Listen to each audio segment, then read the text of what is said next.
When they put you in the ground, what have you done? What footsteps have you left in the sand? That's the most important thing.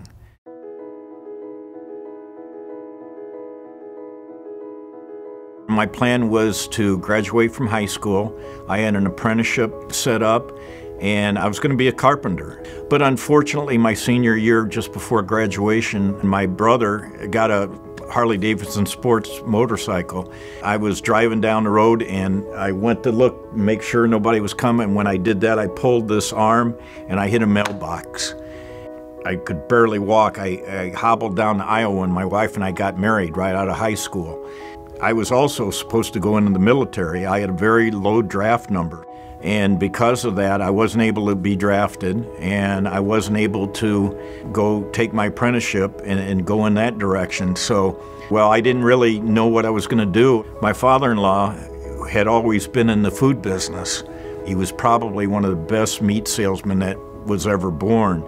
He got me into the food business and taught me what he could teach me, and it's not always the commission that you get from it. It was trying to help people. I was very fortunate. I was able to make good money. We sent 3 boys to college. I thought for sure that after all 25 years working out of the same building for 2 different families that I would retire out of that building like a lot of us did.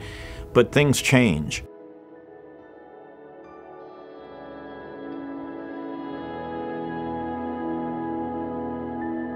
Probably the most dramatic change in my life was first my wife getting breast cancer, but it was nothing compared to the day that I got a call to come home, and she was bleeding on her brain at the time, and she was talking to me, and then all of a sudden you couldn't understand her.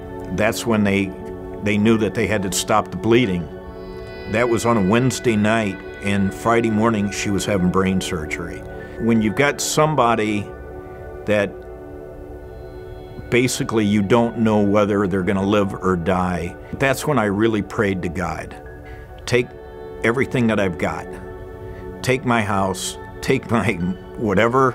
None of that means anything. You're the only one that can help her. You know, they never thought that she would make it. They thought she was going to be paralyzed. They didn't know she was going to be able to talk. And after she came home from the hospital, she had months and months of therapy.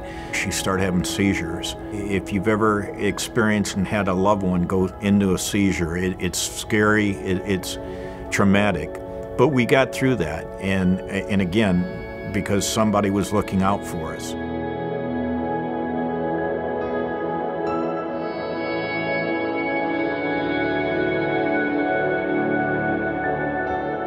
All of a sudden, there was 200 people out of a job, and most of us were in that 50 to 60 range that, what do you do?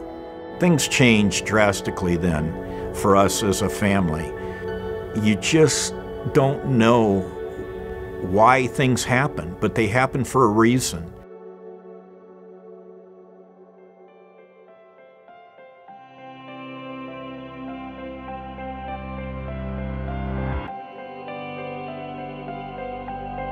I knew there was a better way of selling groceries. Even when my son and I branched off on our own, we basically started 4 different companies until we got this one going. We're a sourcing company. To save a restaurant owner money is one thing, but there was still something missing. The day that it really happened is when I went to the food bank. I got to understand what a food bank was.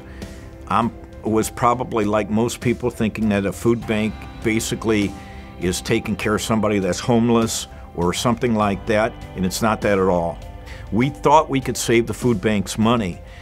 What was so rewarding about that was when we saved them $1, that was $1 that they could use to buy another item to feed somebody that was in need. That's where we decided to change our whole philosophy as a business and go down a different road.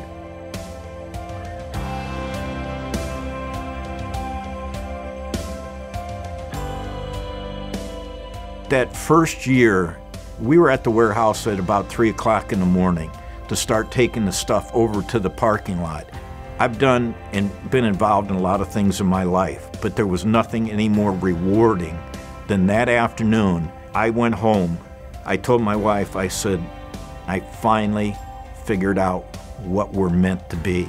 And I think that's the next big adventure for IRBN, is to try to get what you guys have done and take it and get more people involved.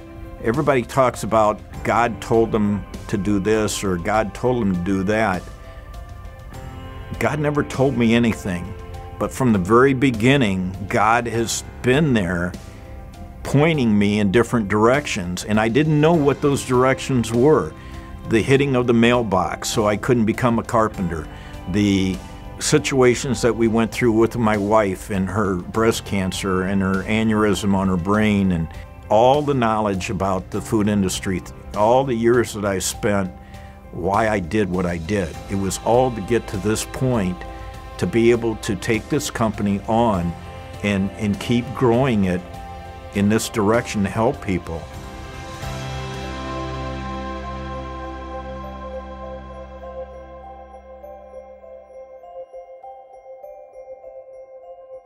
When we moved over here, everybody said, "You're going to South Bend? You're going to be on Western Avenue? You're going to be in one of the worst parts of town?" And I said, "Yeah, that's where we belong. That's who we are." You look across the street, you look at a lot of the people in this area, very hardworking people. It's seeing these people, knowing that they come in and say, "God bless you for what you've done. God bless you for being here." 100% reason for the store was to help people. That's what life's about. That's why we're here. That's why we're all here, to help. You're never too old or too young. There's always a place in a part that you can play.